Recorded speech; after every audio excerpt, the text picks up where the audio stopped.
Bonjour à toutes et à tous, bienvenue sur Misscom. Je suis Claire Négrier, révélatrice de personnalité d'entreprise. Depuis bientôt 4 ans, je vous accueille en vidéo pour parler communication marketing sur une thématique transverse sur la semaine pour pouvoir aborder tous les points sur le sujet qui me trottent et surtout qui répondent à vos interrogations. D'ailleurs, si vous en avez, n'hésitez pas à les partager en commentaire, en message privé sur Facebook, par mail à claire@misscom.fr pour qu'on puisse pour que je puisse traiter les questions que vous vivez sur mes prochaines vidéos. Je vais y arriver.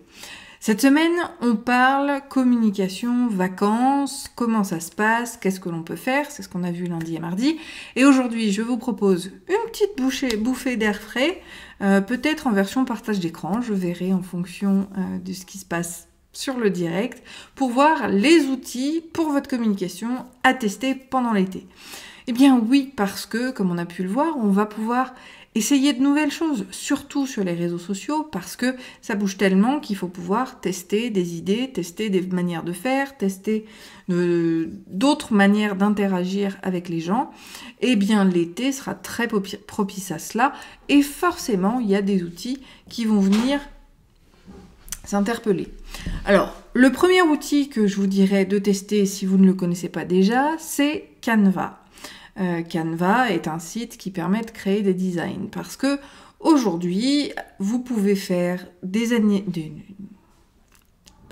visuels animés notamment qui vont permettre peut-être de dynamiser des réactions par rapport au fait que comme ça s'anime sur le fil, les gens vont pouvoir s'y arrêter davantage. Donc moi, j'ai envie de vous inviter à créer peut-être des designs qui vont être animés vis-à-vis de vos publications pour davantage attirer l'œil. L'idée et le principe, de toute façon, par rapport à ces outils, c'est soit de changer le format, soit de changer le contenu, mais dans tous les cas, de tenter de dynamiser tout ça et d'avoir davantage d'engagement de sa communauté. Donc, je vous invite vraiment à le tester. En plus de ça, alors, c'est vrai qu'il vaut mieux avoir un compte pro qu'un compte gratuit, mais si vous êtes notamment sur Instagram, vous avez des formats qui peuvent répondre au réel, au reel, puisque c'est en anglais, qui sont les nouveaux formats de publication, notamment d'Instagram, si vous êtes sur ce réseau-là. Donc, vous allez vraiment pouvoir tester un petit peu tout ça, comment ça se passe, qu'est-ce que vous en faites. C'est toujours très intéressant. Et puis, encore une fois, le principe, c'est de tester à la fois vous, donc un outil puisque c'est le sujet du jour, mais également de tester ce type de publication et les objectifs que vous en avez fixés sur vos réseaux sociaux pour voir si effectivement ça fonctionne et si ça fonctionne, de pouvoir les réutiliser pour la rentrée et modifier un petit peu votre plan de publication vis-à-vis des réseaux sociaux. Donc Canva, alors il y en a d'autres, mais je sais que par rapport à l'interaction et tout ce qui s'y crée, c'est quand même l'outil le plus abouti par rapport à la problématique multi-réseau, parce que je connais Crello, je connais Designer, il y en a un certain nombre, qui ne répondent malheureusement pas aux exigences, ou plutôt aux nouvelles créations des réseaux sociaux. Comme on a pu l'aborder, il y a les Reels maintenant sur Instagram, qui sont un format de vidéo très très particulier, mais du coup, vous n'aurez pas forcément la possibilité de répondre à ces nouvelles formes sur d'autres outils, alors que Canva, lui, il les aborde vraiment dès le départ, et c'est quelque chose qui se fait de manière assez fluide, en tout cas sur un outil relativement simple.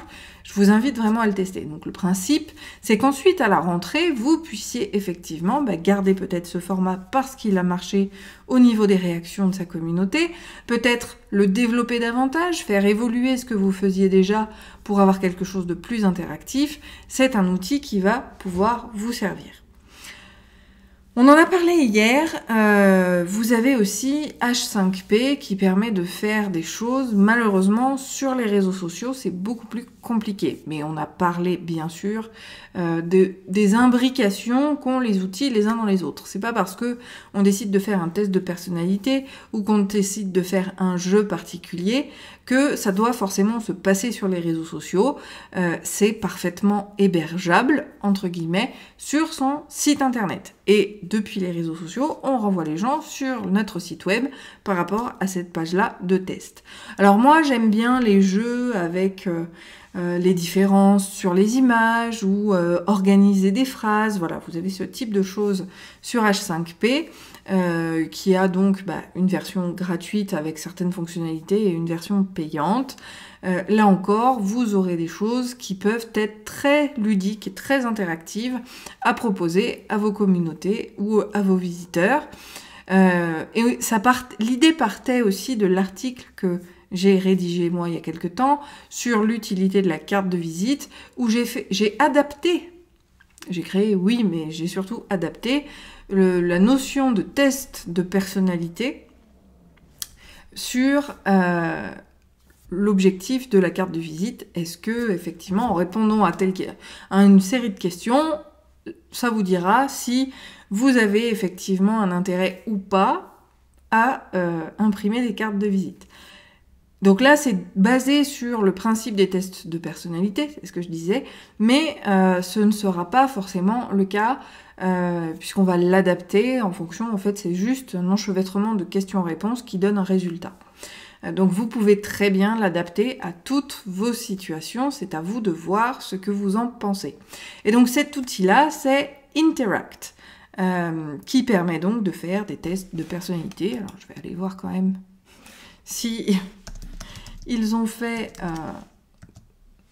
Interact, s'ils ont fait d'autres choses depuis. Mince.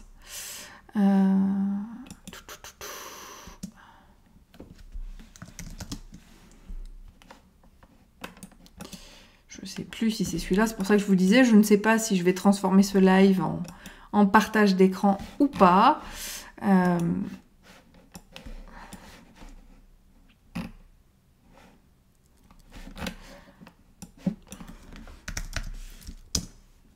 Test, voilà, donc oui, c'est ça, c'est une histoire de quiz, d'accord? Il va permettre de faire des quiz, des tests, effectivement, comme je le disais. Donc moi, je l'ai adapté sous forme de test de personnalité. J'ai même eu une prestation rien que pour ça, pour pouvoir le développer aussi.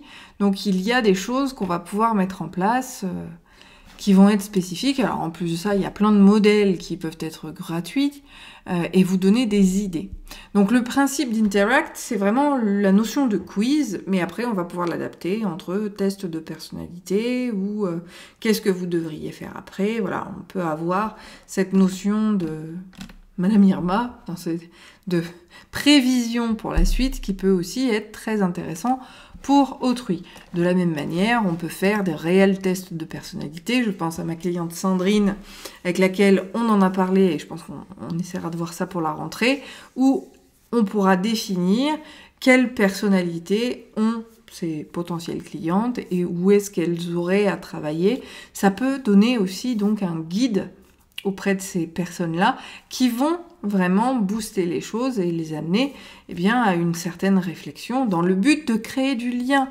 N'oubliez jamais ce principe de lien. Parce que c'est vraiment là que les gens vont accrocher ou pas avec votre façon de faire et qui seront des futurs clients réels ou pas. Parce que, encore une fois, avoir une communauté, c'est bien, ça répond à des objectifs de New Journey Content, ça nous permet d'échanger, d'être auprès de la réalité, enfin à ce qu'on pense. Mais il faut aussi quand même penser à de futurs acheteurs potentiels et essayer d'avoir une communauté qui en est le plus possible pour pouvoir répondre à nos besoins de remplir la marmite, tout simplement. Donc voilà, on a Interact que moi je vous recommande vraiment pour les tests. Donc il y a là encore une proposition gratuite, des services qui seront gratuits, d'autres qui seront payants, selon le niveau d'exigence et de fonctionnalité que vous souhaitez, mais ce sera quelque chose de tout à fait pertinent. H5P, quant à lui, je vais aller dessus, vous permet vraiment de faire plein de choses, d'accord? C'est une plateforme qui est dédiée à l'e-learning au départ et qui va permettre d'intégrer un certain nombre d'éléments. Vous pourriez avoir, je sais pas moi, vous avez un PowerPoint que vous voulez mettre à disposition ou que les gens puissent faire défiler les slides. Vous avez un script qui vous permet de le faire de cette manière-là. Vous avez tout un tas de possibilités. Je suis en train d'aller dessus en même temps que je vous parle pour pouvoir vous permettre de savoir quel type d'informations vous pourriez avoir. On peut avoir voilà, des jeux aussi au niveau de... je n'y arrive pas, excusez-moi, je ne sais pas faire deux choses en même temps. On va pouvoir faire des présentations, voilà, on va pouvoir faire de la vidéo interactive où on a des petits boutons sur lesquels on va cliquer, on peut poser des questions, on peut faire des enregistrements audio, on peut faire... Il y a énormément de choses, on peut créer des présentations de cours dynamiques également, que l'on va ensuite embarquer sur son site web et sur sa plateforme pour pouvoir gérer les choses de façon la plus ludique, pédagogique possible. Mais là encore, on peut parfaitement le sortir de son contexte. Vous avez des textes à trous, vous avez des cartes de dialogue par rapport à de l'animation. Alors c'est sûr que là, on ne peut pas le publier sur les réseaux sociaux, parce que ils ne nous le permettent pas. Néanmoins, on peut parfaitement le proposer à notre communauté et que ça les fasse naviguer et connaître un petit peu votre site internet. Ben oui, parce que on est trop sur les réseaux sociaux et pas assez ancré sur la vitrine. Le site web, c'est votre vitrine, mais si les gens n'y arrivent jamais, ils sont jamais tentés d'aller voir ce que vous faites, comment vous pourriez les aider. Ça, on n'est pas dans quelque chose d'actif. Sur les réseaux sociaux, on voit juste défiler, bon, on réagit quand ça nous fait réagir, et puis c'est tout. Alors que quand on emmène les gens vers son site internet, même si les réseaux sociaux détestent ça, oui, eux, leur but, c'est de vendre de la pub, donc de garder le plus possible les gens sur leur plateforme. Malheureusement pour nous, il faut aussi qu'ils aillent sur notre vitrine et, entre guillemets, chez nous, pour pouvoir, trouver la chose sympa, voir comment on travaille, voir ce qu'on a pu faire, etc., pour nous donner, tout simplement une confiance en nos capacités, en nos compétences pour devenir des clients. Il ne faut pas l'oublier, les réseaux sociaux, c'est un support de communication. C'est pas juste pour faire bien et juste pour échanger. Tout dépend encore une fois de votre objectif. Mais bon, voilà. H5P va pouvoir là aussi vous permettre de faire des visuels, va pouvoir vous permettre de faire des... Comment ça s'appelle ? Des statistiques, vous savez, les camemberts, les machins. D'ailleurs, en parlant de camembert, il y a un autre outil que j'adore qui s'appelle Pick2Chart, qui permet d'avoir des visuels dynamiques de tous les chiffres que vous pourriez utiliser, des camemberts qui s'animent, etc.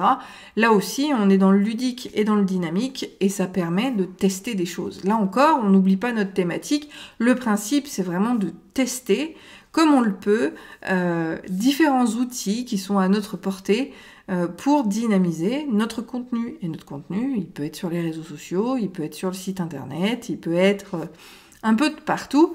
Et c'est à vous véritablement d'aller chercher. Un autre outil dont j'ai pas parlé, ça va être un outil de webconférence. Ça peut être Zoom, ça peut être Skype, ça peut être ce que vous voulez.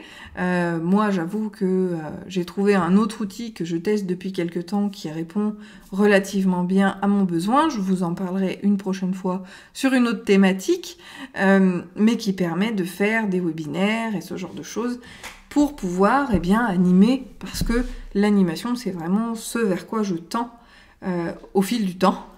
Justement, mais à vous de trouver véritablement les outils. Profitez de cette période estivale pour regarder, chercher. Là, même quand je vous le dis souvent, ne regardez pas les concurrents, ça sert à rien. C'est pas pertinent. Oui, en termes de contenu, c'est pas pertinent. Par contre, technologiquement parlant, ça peut être très intéressant d'essayer de voir quels sont les outils qu'ils utilisent. On peut souvent, notamment via le code source, définir quels sont les plugins qu'ils utilisent sur leur site web.